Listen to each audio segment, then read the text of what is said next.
নমস্কার বন্ধুরা, আমি অনামিকা আর আপনারা দেখছেন ইনব্রিফ ইউটিউব চ্যানেল। চাকরি সংক্রান্ত সমস্ত রকমের লেটেস্ট আপডেট, জব নোটিফিকেশন, বিভিন্ন এক্সামের syllabus, previous year question, GK updates সমস্ত কিছুই আপনারা পাবেন এই চ্যানেলে। বন্ধুরা, আবারও চলে এলাম নতুন একটি ভিডিও নিয়ে। আজকের এই ভিডিওটি একটি ইনফরমেটিভ ভিডিও। আপনারা যারা নতুন অ্যাসপিরেন্টস রয়েছেন, যারা ওয়েস্ট বেঙ্গল প্রাইমারি টেটের প্রিপারেশন নিতে চান, আমাদের রাজ্যে যেই প্রাইমারি টেট হয়ে থাকে তার প্রস্তুতি যে সকল প্রার্থীরা নিতে চান তাদের জন্য আজকের এই ভিডিওটি বিশেষ উপযোগী হবে। যারা এই বিষয়ে অলরেডি জানেন তারা ভিডিওটিকে স্কিপ করতে পারেন। ওয়েস্ট বেঙ্গল প্রাইমারি টেট এক্সামিনেশনে বসতে গেলে প্রার্থীদের কি এলিজিবিলিটি থাকতে হয়, কারা এখানে অ্যাপ্লাই করতে পারে, কোয়ালিফাইং মার্কস কত কি থাকে, এর সিলেবাস কি থাকে, সেই সমস্ত বিষয়গুলো নিয়ে আমি এখানে আলোচনা করব। যারা এই বিষয়ে ইন্টারেস্টেড তারা ভিডিওটিকে স্কিপ না করে শুরু থেকে শেষ অবধি দেখতে থাকুন এবং অতি অবশ্যই প্রয়োজনীয় বন্ধুবান্ধবদের সঙ্গে শেয়ার করুন ভিডিওটিকে। তো চলুন আর দেরি না করে ভিডিওটি শুরু করা যাক। চলুন জেনে নিই ওয়েস্ট বেঙ্গল প্রাইমারি টেটে অ্যাপ্লাই করতে গেলে প্রার্থীদের এডুকেশনাল কোয়ালিফিকেশন কি থাকতে হয়। এখানে আমি যেই কোয়ালিফিকেশন বলবো সেটা অ্যাজ পার এনসিটি গাইডলাইন্স। যেই সকল প্রার্থীরা ন্যূনতম 50% মার্কস নিয়ে হায়ার সেকেন্ডারি পাস করেছে এবং সেই সঙ্গে 2 বছরের ডিএলএড কোর্স করা রয়েছে তারা এখানে অ্যাপ্লাই করতে পারে। যেই সকল প্রার্থীদের ন্যূনতম 50% মার্কস নিয়ে হায়ার সেকেন্ডারি পাস রয়েছে এবং সেই সঙ্গে প্রার্থীরা 4 বছরের বিএলএড কোর্স করেছে তারাও এখানে এলিজিবল। প্রার্থীরা যদি 50% মার্কস নিয়ে হায়ার সেকেন্ডারি পাস করে থাকে এবং 2 বছরের ডিএড কোর্স করা থাকে স্পেশাল এডুকেশনের ওপর তাহলেও এখানে এলিজিবল। গ্র্যাজুয়েট প্রার্থীরা যাদের ন্যূনতম 50% মার্কস রয়েছে এবং যারা ডিএলএড পাস তারাও কিন্তু ওয়েস্ট বেঙ্গল প্রাইমারি টেটের জন্য অ্যাপ্লাই করতে পারে। যেই সকল প্রার্থীরা 2 বছরের ডিএলএড কোর্সের ফাইনাল এক্সামিনেশনে অ্যাপিয়ার করেছেন আর এখনও রেজাল্ট পাবলিশ হয়নি তারাও কিন্তু অ্যাপ্লাই করতে পারে। যারা 2 বছরের ডিএড স্পেশাল এডুকেশন কোর্সের ফাইনাল এক্সামিনেশনে অ্যাপিয়ার করেছেন এবং রেজাল্ট বার হয়নি তারাও আবেদন করতে পারে।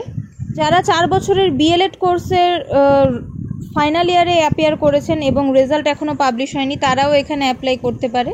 এবং যারা ডিএলএড অথবা ডিএড স্পেশাল এডুকেশন অথবা 4 বছরের বিএলএড কোর্স করছেন যে কোনো এনসিটি কিংবা আরসিআই রেকগনাইজড ইনস্টিটিউশন থেকে, আপনারা এখন জাস্ট পারসিউ করছেন এই কোর্সগুলো, সেই ক্ষেত্রেও কিন্তু এখানে আপনারা আবেদন করতে পারবেন।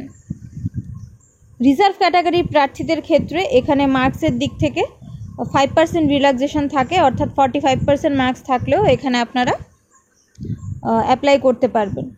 ওয়েস্ট বেঙ্গল প্রাইমারি টেটের জন্য কোনো এজ লিমিট এখানে থাকে না। বিগত বছরগুলোতে এখানে জেনারেল ক্যাটাগরির প্রার্থীদেরকে অ্যাপ্লিকেশন ফিস হিসেবে দিতে হতো 500 টাকা, ওবিসি ক্যান্ডিডেটসদেরকে অ্যাপ্লিকেশন ফিস হিসেবে দিতে হতো 400 টাকা, আর এসসি এসটি কিংবা পিডাব্লিউডি ক্যান্ডিডেটস হলে সেই ক্ষেত্রে এখানে 250 টাকা অ্যাপ্লিকেশন ফিস হিসেবে দিতে হতো। পেমেন্ট প্রার্থীদেরকে online, debit card, credit card অথবা ইন্টারনেট ব্যাঙ্কিংয়ের মাধ্যমে করতে হয়। আগামীতেও নতুন নোটিফিকেশান আসলে আশা করছি অ্যাপ্লিকেশন ফিস এমনই থাকবে কিংবা একটু হেরফের হলেও হতে পারে, না হওয়ার সম্ভাবনাই বেশি। কোয়ালিফাইং মার্কসটা একটু বলি।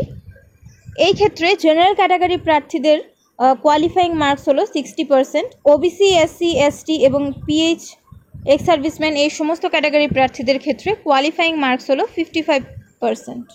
আপনারা জানেন প্রাইমারি টেট যে এক্সাম হয়ে থাকে সেটা ক্লাস 1 থেকে 5-এর শিক্ষকতা করার জন্য এখানে হয়ে থাকে। সিলেবাসও এখানে সেই অনুসারে সেট করা রয়েছে। প্রথমেই যেটা থাকে পেপার 1-এর ক্ষেত্রে আমি বলছি, পার্ট এতে থাকে চাইল্ড ডেভেলপমেন্ট অ্যান্ড পেডাগজি। 30টি কোশ্চেন এখানে থাকে। এখানে child development, concept of inclusive education and understanding children with special needs, learning and pedagogy, এগুলোর ওপর কোশ্চেন থাকে।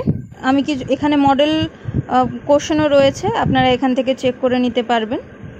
পার্ট বি ল্যাঙ্গুয়েজ 1-এ এখানে থাকে language comprehension, pedagogy of language development, এখানেও দেখুন মডেল কোশ্চেন রয়েছে বিভিন্ন। এরপর দেখুন পার্ট সি ল্যাঙ্গুয়েজ 2 ইংলিশ, এখানে কম্প্রিহেনশন এবং পেডাগজি অফ ল্যাঙ্গুয়েজ ডেভেলপমেন্ট এগুলো থেকে প্রশ্ন আসে, মডেল কোশ্চেন এখানেও রয়েছে। এরপর থাকে পার্ট ডি ম্যাথামেটিক্স, এখানে content, geometry, shapes, numbers etcetera এগুলো থেকে থাকে, পেডাগজিক্যাল ইস্যুস থেকে এখানে কোশ্চেন থাকে। এই রইল মডেল কোশ্চেন। আর এরপর পার্ট ইতে থাকে এনভায়রনমেন্টাল স্টাডিজ। এখানে physical and social environment, geographical location of India and West Bengal and their environment, আরও বিভিন্ন টপিকস এখানে থাকে। পেডাগজিক্যাল ইস্যুস থেকেও এখানে কোশ্চেন আসে। এখানেও মডেল কোশ্চেন রয়েছে, দেখতে পাচ্ছেন। বন্ধুরা, এই সিলেবাস এবং মডেল কোশ্চেন যদি আপনারা পেতে চান তাহলে আপনারা কাইন্ডলি আমার টেলিগ্রাম চ্যানেলটিকে জয়েন করে রাখুন। সেখানে আমি আপনাদেরকে সিলেবাস এবং মডেল কোশ্চেন প্রোভাইড করে দেব। টেলিগ্রাম এবং হোয়াটসঅ্যাপ চ্যানেলের লিঙ্ক আপনারা ভিডিও ডেসক্রিপশনে পেয়ে যাবেন। সবসময় আমার সব ভিডিও ইউটিউবে করে ওঠা সম্ভব হয় না, সেই সমস্ত আপডেটসগুলো কিন্তু আপনারা টেলিগ্রাম এবং হোয়াটসঅ্যাপ চ্যানেলে পেয়ে যাবেন। বন্ধুরা, আজ তবে এখানেই শেষ করছি। অতি অবশ্যই ভিডিওটিকে শেয়ার করুন প্রয়োজনীয় বন্ধুবান্ধবদের সঙ্গে। আর এই চ্যানেলে নতুন হলে চ্যানেলটিকে সাবস্ক্রাইব করে রাখুন এমন ধরনের লেটেস্ট আপডেট পেতে। আমি আবারও চলে আসবো অন্য কোনো ভিডিও নিয়ে। ততক্ষণের জন্য আপনারা সবাই খুব ভালো থাকুন, সুস্থ থাকুন আর দেখতে থাকুন আমার ইউটিউব চ্যানেল ইন ব্রিফ।